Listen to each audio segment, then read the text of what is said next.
Detective vanished in Newark, New Jersey, 1993. 10 years later, this was uncovered. The year was 1993.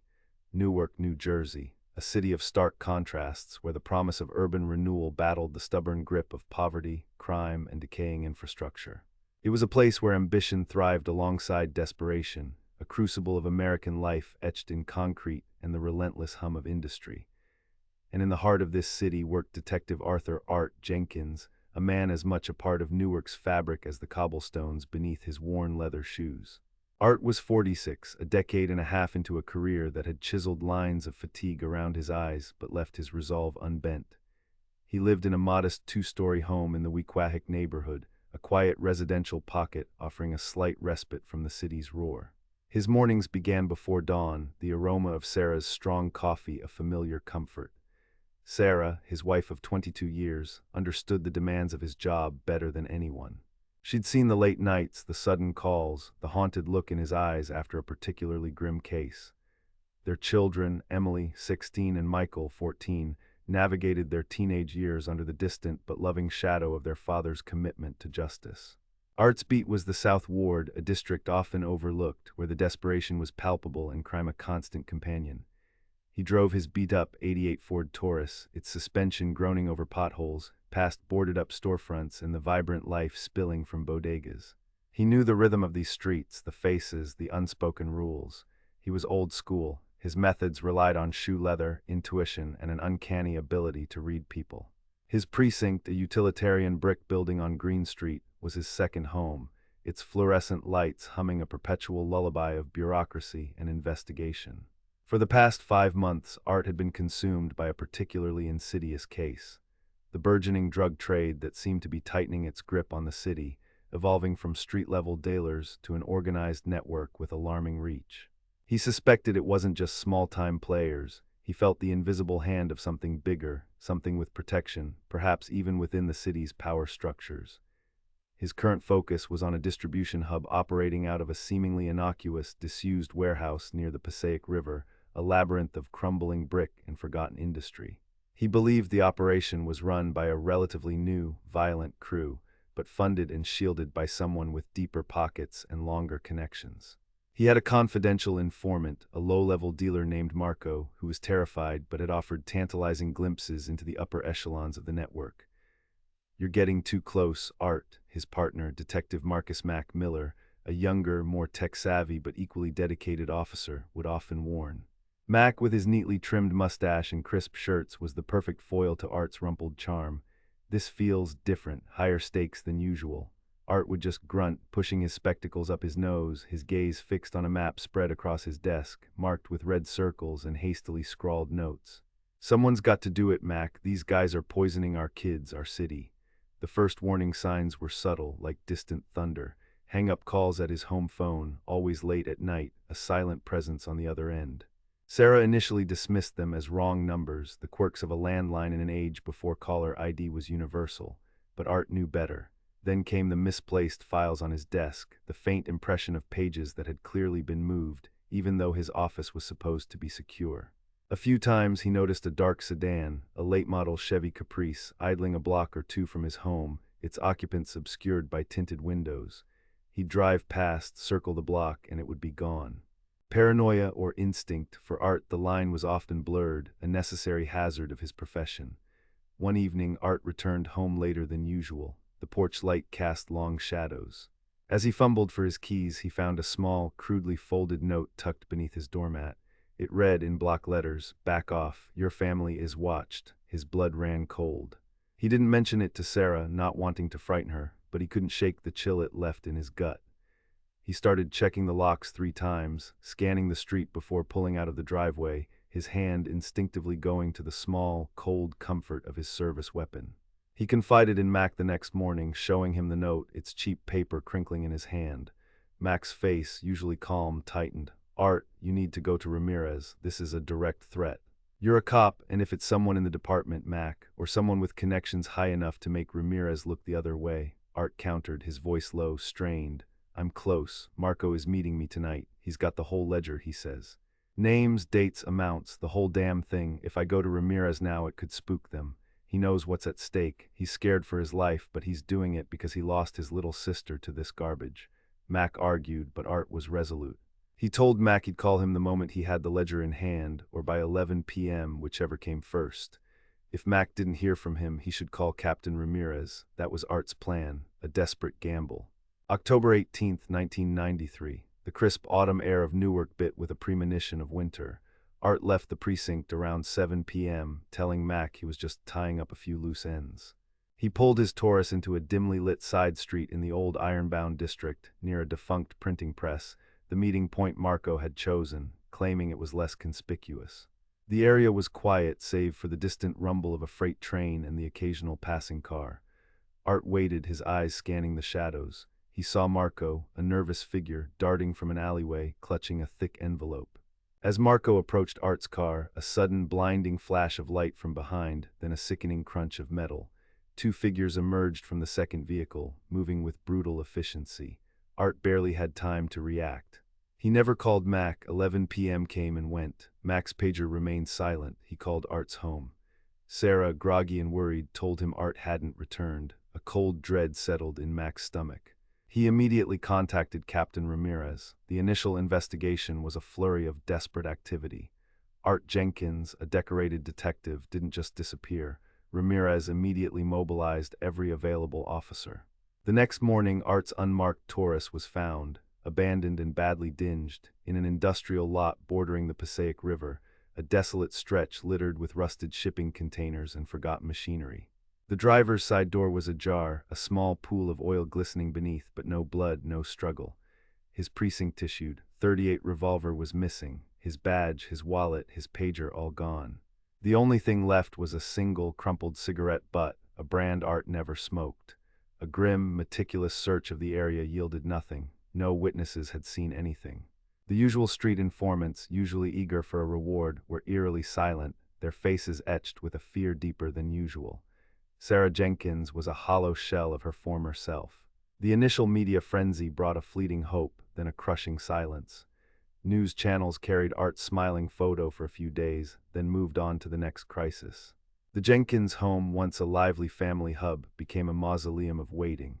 Emily and Michael struggled, their grades plummeting, their teenage worlds shattered. Sarah fought to keep the family together, but the weight of the unanswered questions, the gnawing uncertainty, was suffocating. She became an advocate, a persistent voice, contacting every agency, every politician, every psychic she could find, despite Art's staunch aversion to the latter. She printed flyers, held vigils, but the trail was cold, buried under Newark's unforgiving pavement. The Newark Police Department launched a full-scale search, canvassing neighborhoods, interviewing known associates of Art's last case, but every lead seemed to evaporate into the city air. Marco, the informant, was never found. He seemed to have vanished into the same ether as Art. Captain Ramirez, burdened by the loss of one of his best, pushed his team relentlessly, but without a body, without a crime scene, without any real evidence, the case grew stagnant. Rumors swirled through the precinct. Art had been compromised, Art had gone rogue, Art had simply left. Mac scoffed at them all. He knew Art. Art would never abandon his family or his city. Mac refused to let it go. He kept Art's desk intact, a silent shrine, the folders untouched. He'd pore over Art's old case notes late at night, long after everyone else had gone home, tracing lines, scrutinizing names, trying to find the overlooked detail, the missing piece of the puzzle. He chased every whisper, every fleeting tip, driving through the South Ward, staking out suspicious locations, his hope flickering but never fully extinguished. Years bled into one another. The official investigation eventually wound down, relegated to the cold case files, a grim testament to the city's unsolved mysteries. Mac, now a seasoned detective with his own set of weary lines around his eyes, transferred to the cold case unit, a quiet corner of the department where the ghosts of the past still whispered. He carried Art's memory like a solemn promise. 10 years passed. Newark continued its relentless evolution. The late 90s brought an economic upswing, a glimmer of revitalization. The early 2000s saw new construction projects, an aggressive push to redevelop neglected industrial zones. The gritty edges remained, but there was a palpable sense of change, of looking forward.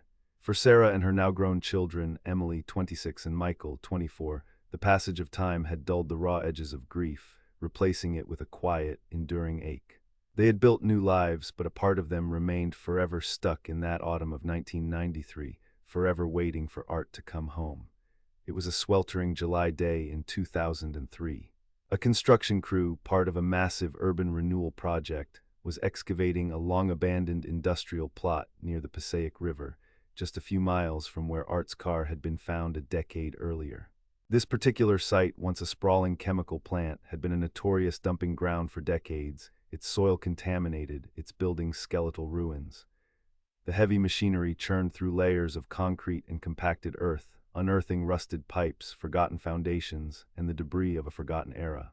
Suddenly, the excavator operator, a burly man named Gus, felt his machine hit something unusually dense, something that wasn't bedrock or old rebar. He stopped, climbed down, and peered into the freshly dug trench. What he saw made his blood run cold. Buried deep beneath nearly 10 feet of soil and rubble was the unmistakable gleam of polished steel, then the dark, unsettling outline of what looked like a car, completely encased in dirt. It wasn't a recent model, not by a long shot. Its shape was antiquated, a relic. Police were called. The scene was secured, a flurry of blue lights against the industrial decay.